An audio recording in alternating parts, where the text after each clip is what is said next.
Level up your LA Kings experience with the new Vivid Seats Elite Seats. All the on-ice Kings action with even more exclusive access. Enjoy great seats to the game along with premier dining inside the Lexus Club with all-you-can-eat food and non-alcoholic beverages. Plus, get a free Team LA Kings item and parking with your purchase. Score your Vivid Seats Elite Seats tickets today and earn rewards on each purchase from the only ticket company that rewards you for buying. Experience it live with Vivid Seats, the official partner of the LA Kings. You're listening to an LA Kings podcast. For more episodes of this and every other Kings program, visit lakings.com/podcast. You're listening to All the Kings Men, the official podcast of the LA Kings. Now, here's your host, Jesse Cohen. We are finalizing our player evaluation series for the 2023-24 season. Joining me again, Daryl Evans. How are you doing today, Daryl? I'm great, Jess. How you doing? I'm great. It's the same day as we recorded the last one, so nothing should have changed in our answers. And, of course, joining us is Ed Egros. How are you doing today, Ed? You know, I went to the doctor this morning. Nah, yeah. I told that one already. Should we talk about peaches some more? Yes! All right, perfect. Peach cobbler. Actually, you know what? It's been a few years since I've done this. So I'm going to go ahead and do it again. There's actually a very specific kind of nectarine that I'm particularly fond of. And now that I've started this sentence, I don't remember the name of the friggin' nectarine. So it's pointless to brought it up. But it's an incredibly rare nectarine. It's the best darn nectarine you've ever eaten in your life. And I only ever found it at the Santa Monica Farmers Market in the summer. It might be in season right now. It's incredible. It comes from the Middle East, then it found its way to England, then it found its way to North America. And for some reason in California, the climate is just right to grow it. It's the tastiest darn thing you've ever had. All right, moving on to the last. Does it go in a donut? Call it an apple. We're going to talk about the last four forwards on our list, and we're going to start with Quinton Byfield because going into the season, I had said that I believed that he would score 20 goals and 60 points. And I felt like that was low, frankly. Now, he scored 19 with, I don't remember how many games left in the season, Daryl, but it was quite a few. And I was feeling real confident and real cocky and real happy about my prediction. But then he didn't score for like 19 games or something.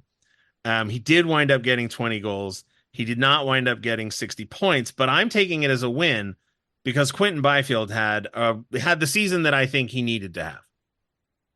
I would agree 100%. I thought it was definitely a great growth year for him, be it that he played the majority of it at left wing. I like the fact that they pushed him into the middle of the ice on a couple of occasions, and I like what I saw from his game. He was more confident, definitely more mature with and without the puck, understanding what his role is. I think after having a trip around the league, got a pretty good read on his opponents, the guys that he's matched up against. I think he was physically stronger than he was the year before. I thought his training in the offseason paid dividends.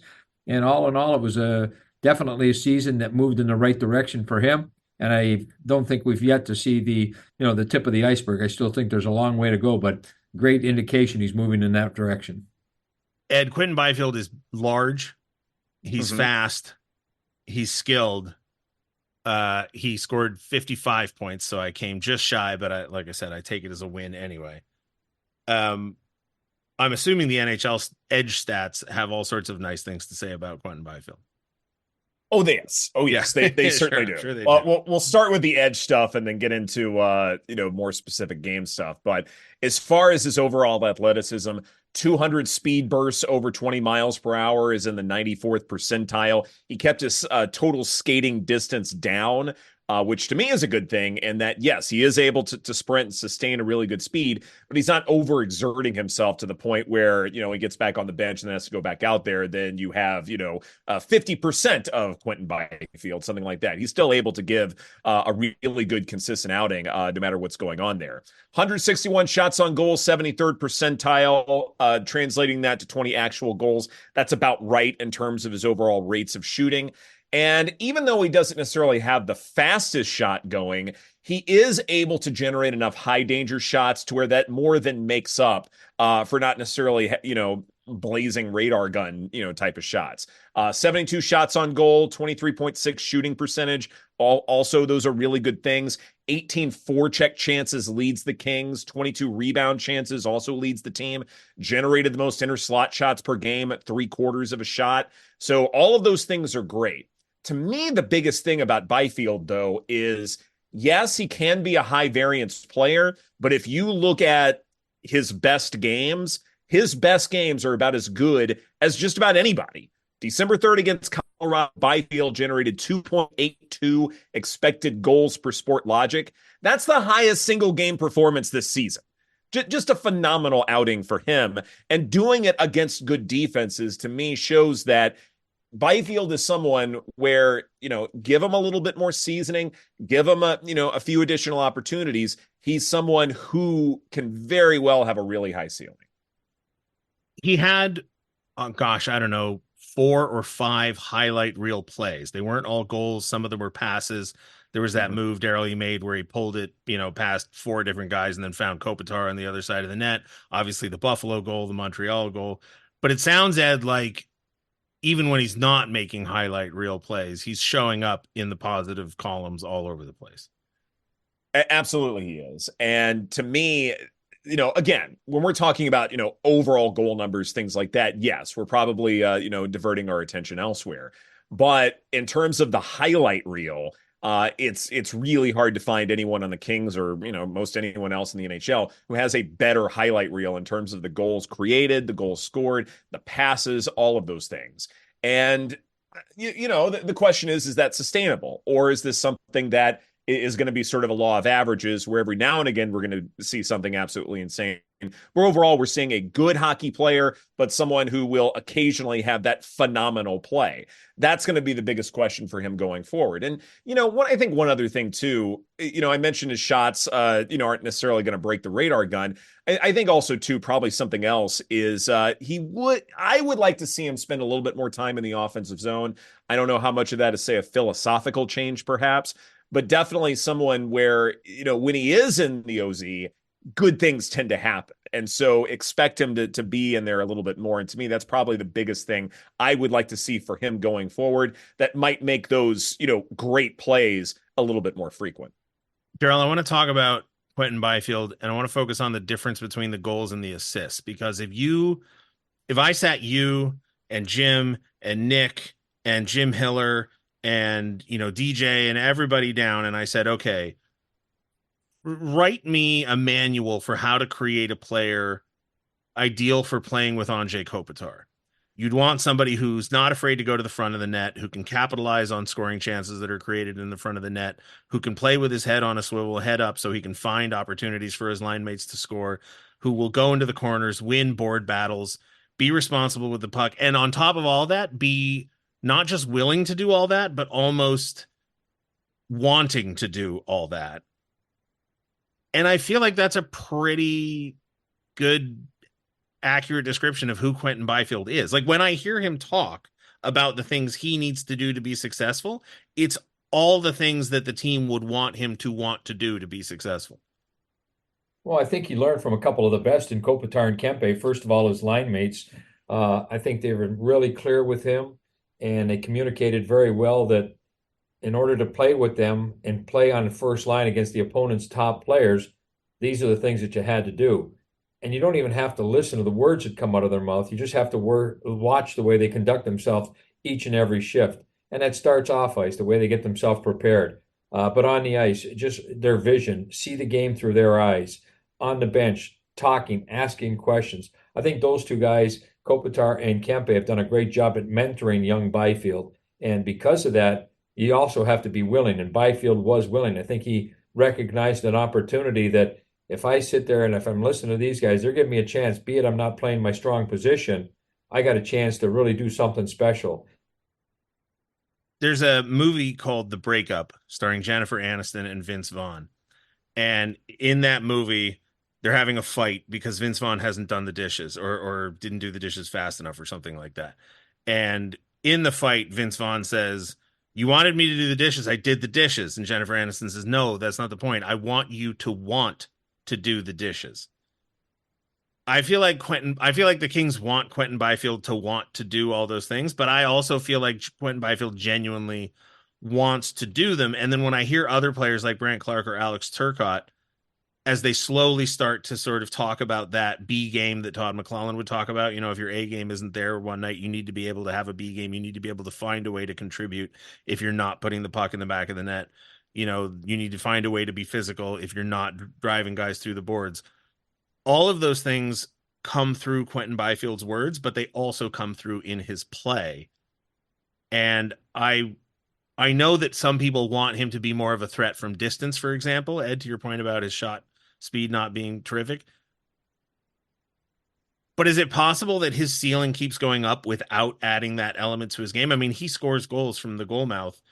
Even if he, like the Columbus goal, he started that play in the defensive zone, right? The puck wound up going in the net off of his stick, in the blue paint, I think. But he drove that play from the defensive zone through the neutral zone, through the offensive zone, past 3 defenders. I mean, do we need him to be a threat from distance? Daryl? Well, okay. Sorry, I know I didn't direct that question at anybody, but That's all right. I mean, you always like the element of being able to score from the perimeter. I think perimeter goal scoring, you don't see very much of it. I think you could probably, on a couple of hands, list the guys that got the ability to be able to score from the top of the circles out or outside the face-off dots.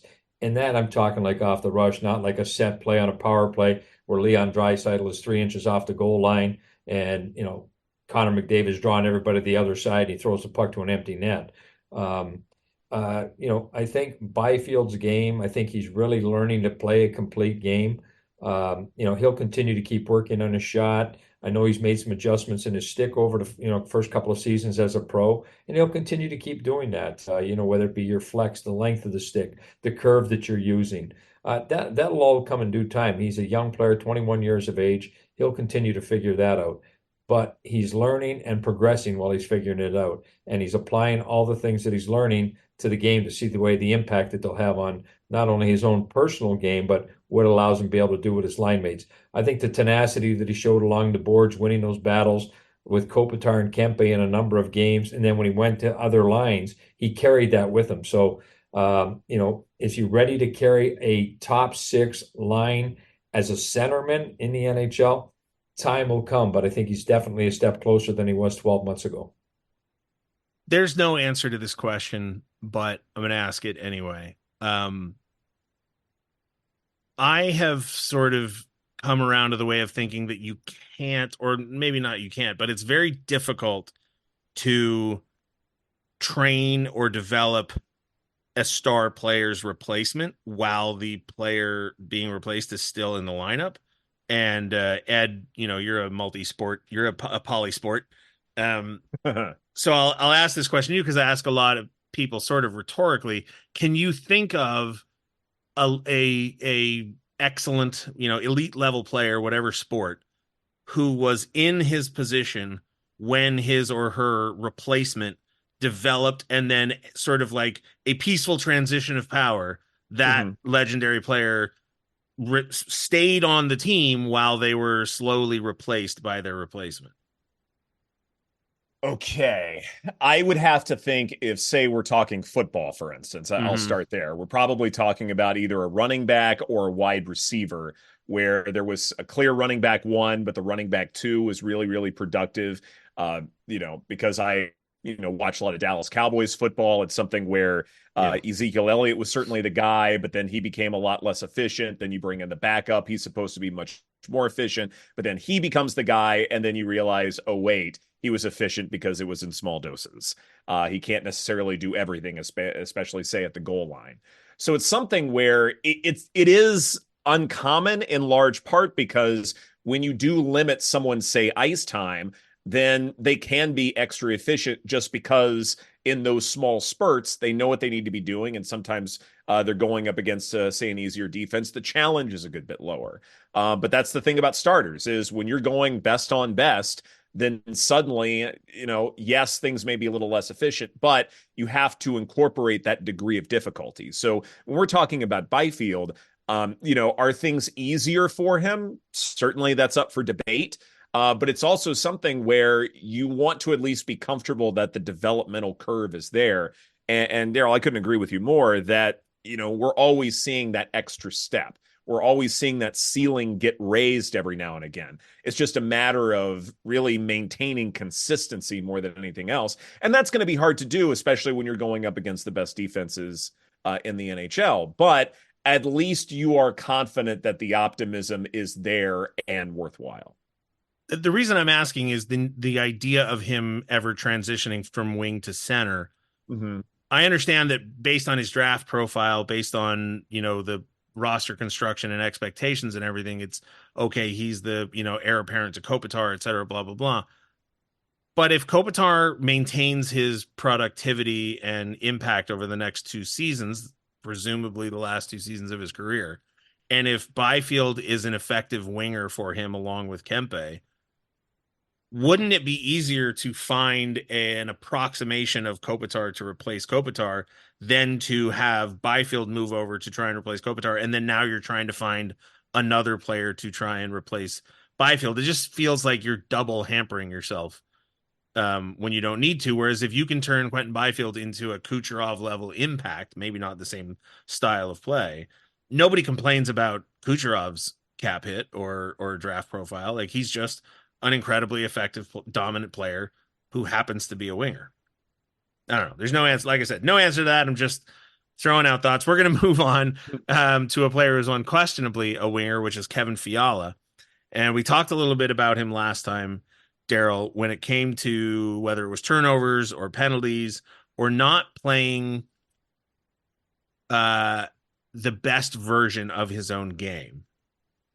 As the season progressed, he eliminated a lot of those things. And for 6 weeks, 2 months, whatever it was, I think it's a fair argument to say that he was the most consistent, dangerous, productive player on the Kings roster. I would not hesitate to agree with you there at all. I think in Fiala's case, a lot of the stuff that he does or the penalties that he was taking were out of frustration, not for selfishness. He's a player that I think has always been a prominent player on his team, an impact player, a difference maker. And he wants nothing but the best out of himself. And he feels that's the way that he can help his hockey club. He's an unbelievably gifted, skilled athlete, a very intelligent hockey player. And I think he's starting to find his way to where he fits on the team, getting to know his teammates, what he brings to the table that makes them better. Fiala's a guy that with his hockey IQ, he's a guy you can use on the penalty kill as well, because I like when I see guys that kill penalties that are on the power play because their reads, their instincts, gives them a chance for shorthanded opportunities. And we've seen that on a lot of different teams. So I think he was looking for a little bit more of an expanded role. I think Jim Hiller gave him a little bit of that. I think to his credit, when the coaching change was made, I think he viewed it as a new chapter in the book and took advantage of it. And I think Jim did a really good job at utilizing him. They got a lot out of him, and I still think there's a lot to offer. He's a puck possession type of guy. He's an offensive zone type of guy. He's a guy that can complement anybody that he's on the ice with, as we've seen him play from your first line to your fourth line. He's the alpha on whatever line that he plays on. And I think the guys that he's on the ice, once they understand to utilize him to his assets, he's going to make him more of an effective player on that team.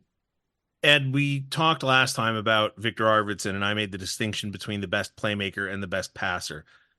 I think Kevin Fiala is the best passer on the team. Mm-hmm. Is there anything statistically that highlights that fact or anything that stands out in his game? As far as passing, 139 slot passes led the Kings. And so it's not just passing, but also passing into high danger areas. That's, to me, far more important than just, all right, are you able to go back and forth? And if it's on the perimeter, so what? But if you're able to turn a low danger chance into a mid to high danger, then all of a sudden you're grabbing my attention. And certainly Fiala was able to do that. Something else, too, that I think matters a lot is just how well he was on the power play. Nearly 9 expected goals there per Sport Logic. That's by far more than any other King.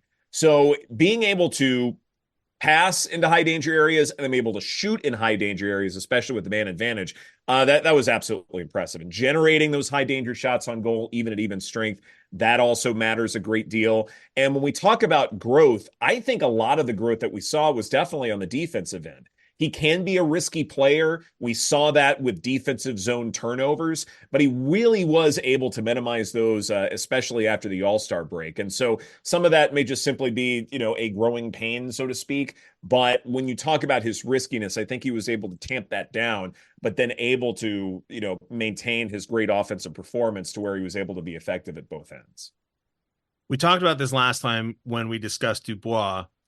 Daryl, from my perspective, the one of the largest riddles that needs to be solved heading into next season is Dubois and Fiala have to be playing together.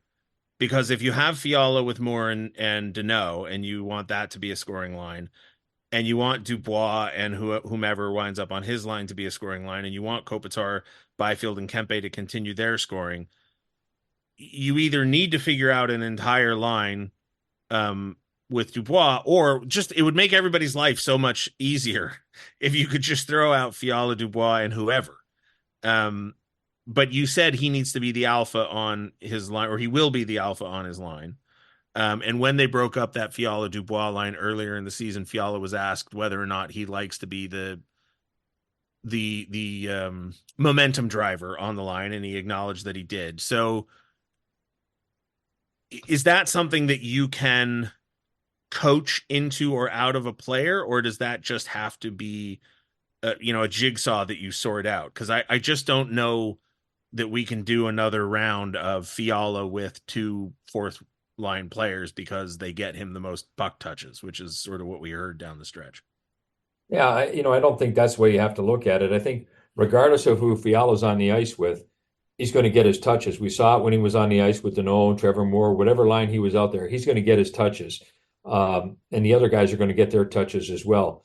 I think that the Kings, regardless of what the lines are going to be next year, he's got to be married to Kopitar, Deneau, or Dubois, one of those three guys, and he's got to be there consistently. And then you figure out how the combinations are going to work. It really doesn't matter. I think the Kings have enough skill to be able to interact and interchange a few of those pieces.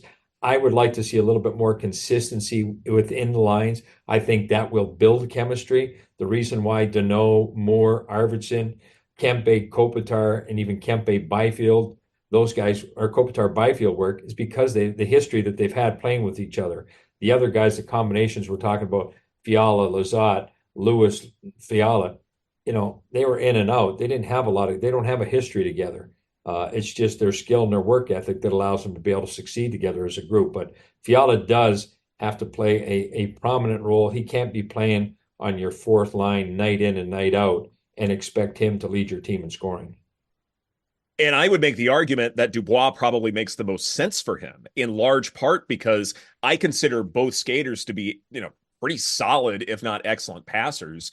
And that level of unpredictability would help a lot, I think, in terms of, both guys getting even better. The other thing, too, here is that Fiala, in the mid-range was also fairly effective in terms of his shooting percentage, in terms of generating shots on goal, things like that. And I think Dubois, in terms of his athleticism, could generate, rebound opportunities, things like that. And also they can sort of mix and match, be good in the power play together in case that happens as well. So I think there are skill sets for both guys that kind of complement each other. And also one of the big things, and we talked about this in the last episode, is the idea of developing Dubois. And I think Fiala might be the best guy to be able to do that. It just, like I said, it would make everybody's life so much easier. Mm-hmm. For cap reasons, for flexibility reasons, for consistency, chemistry, all, depth, coaching, all of it. It would just, and that was, I believe, the intention when both of those players had finally been acquired. You had a top line, Byfield, Kopitar, and Kempe, and you had the nice line, whatever, second, third, whatever you want to call it. You had Deneau's line, and then you had the possibility of this extra attack unit, which should have given you, and I guess early in the season, Daryl, it did, right? When they went on that 11-game road winning streak and they were tops in the league, one of the nice things, and Todd McClellan talks about it all the time, is you didn't even have to worry about matchups because you were rolling three dangerous units and then a fourth line that could play its role. We're going to move on because we can talk about this over and over and over again. We are going to talk about Adrian Kempe. And Daryl, Adrian Kempe this season, I know he didn't score as many goals as he did last year. or the season before, but he scored more points. And for my money, he was a much more entertaining player to watch, because not that he wasn't bringing a lot to the table before, but this season he brought so much to the table aside Yeah, from goal scoring. yeah, he continues to keep growing, and that's great to see. Sometimes, I mean, it's tough to be able to put the puck in the net, and it's tougher to put the puck in the net when the opposition knows you can put the puck in the net. So he's drawing all the attention of the opponents. You look at how long it took him to get going on the power play. Everybody cheated towards him, knowing his one-time shot, how effective it was in the past couple of years. And to his credit, he adjusted as the year went on. His physicality, the power play, the penalty kill, center, left, right. He played in every critical situation you can possibly play in. He continues to keep growing as well. And again, he's been a big sponge playing with Kopitar, absorbing all those things, and he's pushed a lot of that over to Kempe to Byfield on that line. So he is now he's got another layer of responsibility. He's looked up upon now from that next tier of players coming up. Whether it be the Laferrières, the Turcottes, the Akil Thomases, who all those young guys stepping up now. They're looking at Kempe like Kempe looks at Kopitar. So. And being because of the age gap, he's maybe able to communicate and translate some of that stuff over a little easier. But Kempe's a great hockey player, well respected by his teammates, and now I think over the last couple of years he's really earned the respect of his peers around the league. And wore a letter for the first time this season. Ed, I don't know if any of the stat tracking websites pay attention to how many games you've worn a letter, and I doubt it. It doesn't hurt. Doesn't hurt. It's a reflect. See, it's a reaction to good things that you're doing, and so it's like it's the dependent variable. If we're getting nerdy here, I mean, I feel like there'd be so many areas that Adrian Kempe would stand out statistically. Oh, absolutely. Yes. Speed has a lot to do with it. 276 speed bursts over 20 miles per hour. That's in the 98th percentile. So that's not bad. Top skating speed, 23.5 miles per hour, 96th percentile. Top shot speed of nearly 97 miles per hour. That's in the 85th percentile. The thing with him, and I don't want this to be a backhanded compliment. I promise I don't, but I think this is important to kind of present it this way. Getting plenty of shots on goal, 246 of them. That's in the 94th percentile. And yeah, he's got plenty of goals. You just want him to cash in just a little bit more. And I think now is a good time for us to say, Adrian Kempe, you've given us a lot. You've got phenomenal athleticism. You've got one of the top highlight reels out there. You had 112 hits. That's third among Kings forwards. All that stuff is great. You had 63 rush chances. No one else on the team had more than 46. The problem is you need to have an alpha male to have a phenomenal offense in the NHL. You need to have someone who is, maybe they're not necessarily top 3 in expected goals, but they're top 10, top 15, things like that. When you look at the best offenses and overall best teams in the NHL, the ones who are getting deep into the playoffs, the ones who are playing in the cup final, all of that stuff, you see at least one guy who is that alpha male who has a lot of expected goals. Edmonton had it with Zach Hyman. Toronto with Austin Matthews. Florida with Sam Reinhart. Carolina with Jake Gensel. You've got that one guy you can rely upon who is constantly putting pressure on a defense, on a goalie. And I do wonder if, yes, while Kempe put up some great numbers, now may be the time to expect even more out. You talked about his speed. What you're saying there is less Swedish, more Finnish. I don't think we have any Finns anymore. But you talked about his speed, Ed, and one of the I believe that Byfield and Kempe are a more dynamic pairing than Byfield and Kopitar or Kopitar and Kempe, and that's no knock on either player, any player. But both of them are Byfield and Kempe. That is, both of them are incredibly fast. Both of them can bring physicality with their speed. They're dangerous around the net. They can pass. They, et cetera, blah, blah, blah. And obviously Kopitar's strengths are well known. We'll get to him in a second. But is it possible to create the kind of player you're talking about in the aggregate by combining two players that like that? It can be. I think if you look at, say, the Devils, for instance, that's kind of what they do. I don't necessarily think they have that one notable guy who is taking care of the lion's share of the offense. And so certainly it's possible. But again, if we're just going by expected goals alone as sort of an end all be all metric, which, I'm doing just more out of simplicity, the Kings aren't there yet. You need to have a couple of guys who are in, say, the top 40, top 30 to be able to create something like that. Now, if you're the Oilers and you've got 3 in the top 6 or whatever it is, or whatever it seemingly is, then yes, that's different. But, in terms of something that is more realistic, but can also be super effective and is more than enough for you to make a deep playoff run, definitely let's say top 40 is a good cutoff spot. That if you are going to generate that by, say, 2 guys or a line, something like that, then I think it is safe to say you still need to see more from the Kings offensively to feel comfortable. Fair enough. We don't talk a lot in these evaluations about cap hits or salary because theoretically it doesn't matter. But the fact that Adrian Kempe's cap hit is so low really makes him exponentially more valuable. And depending on how Quinton Byfield's contract extension works out, it may not make the most sense for Quinton Byfield long-term in his career. Or no, wait, I have that backwards. It may make sense for Byfield, long-term in his career to go for a bridge. But if somehow the Kings are able to get Byfield and Kempe for the next 2 years, each of them at less than $6 million cap hit, that is 2/3 of your top line, 2 players that we've talked about already, what all their strengths are, and you're not cannibalizing all of your cap space. I just think it makes both of them exponentially more valuable. That's it. That's all I got. All right. Amen. We are then finally going to move on to our final player that we're going to talk about, the captain, Anze Kopitar. I don't have a ton to say about Anze Kopitar, Daryl, mainly because at the start of the season and through most of the season, because of all the highlights he hit, I feel like at this point, if anybody doesn't know what all of the nice things we have to say about Anze Kopitar, I recorded a commercial for the Kings earlier in the season. Who is Anze Kopitar? How much time do you have? We know how great Anze Kopitar is. He's incredible. Yeah, there's no doubt about it. What a career he's had to this point. And I'm just so impressed with his consistency. I've looked at his numbers from the first 6 years of his career to the last 6 years of his career with a 6-year window in between. And there's very little difference in the numbers that he has, the goals, assists, points. Complete player. He's never cheated the game in any way. The effect that he has, okay, people can maybe sit there and say he's lost maybe a step on the ice, but he's picked that up with the mental part of his game.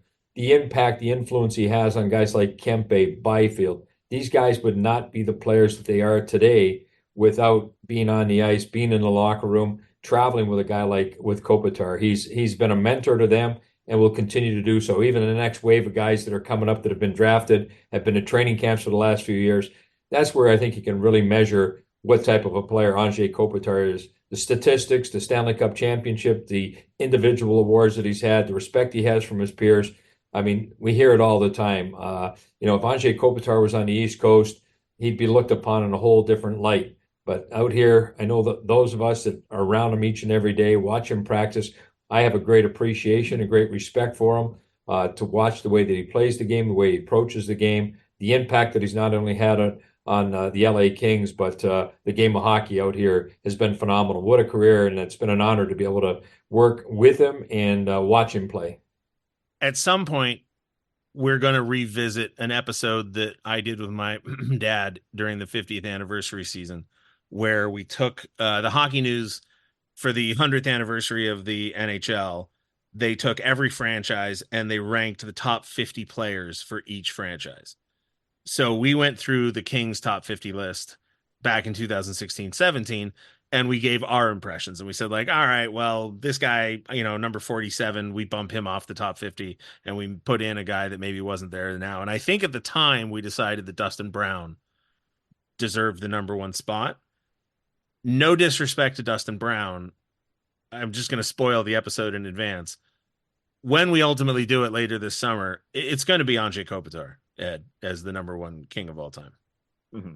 And I certainly wouldn't dispute that, by any stretch. And that's no disrespect to anyone else, but his consistency, certainly is impressive. The fact that he's still able to put up good advanced numbers even this past season is really impressive. Like total skating distance, more than 259 miles. It's in the 92nd percentile. Guys who are like half his age, he's skating around, showcasing his speed. Shooting percentage of 19.5%. That's in the 98th percentile. And some of that is certainly generating high danger opportunities.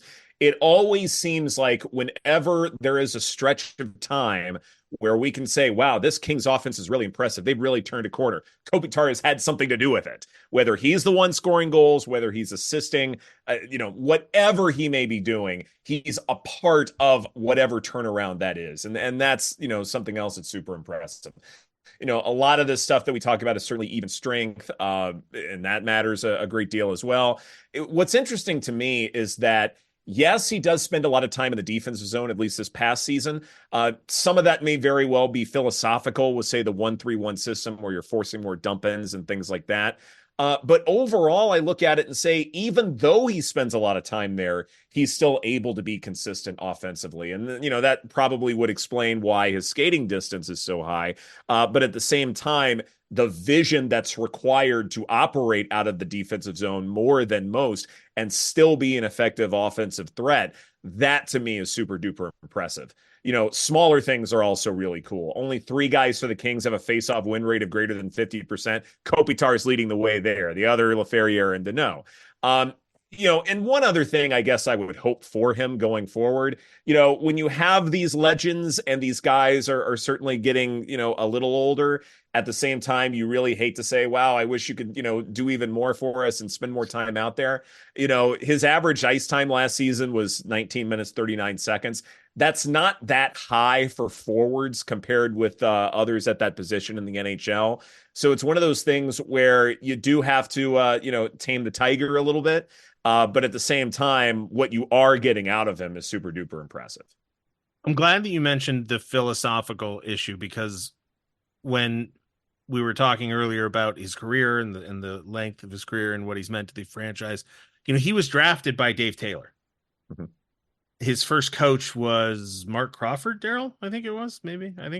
If it wasn't Mark Crawford, it was whoever came before Mark Crawford. I don't remember. But then it was Mark Crawford, Terry Murray, John Stevens, Willie Desjardins, Todd McClellan. Like, when you have one player who stays in an organization for as long as he has, right? He's on his 3rd general manager, his however many coaches, however many teammates over the years. But because he's so consistent, because he does everything he does at such a high level, he has put his stamp on the franchise through all of those changes.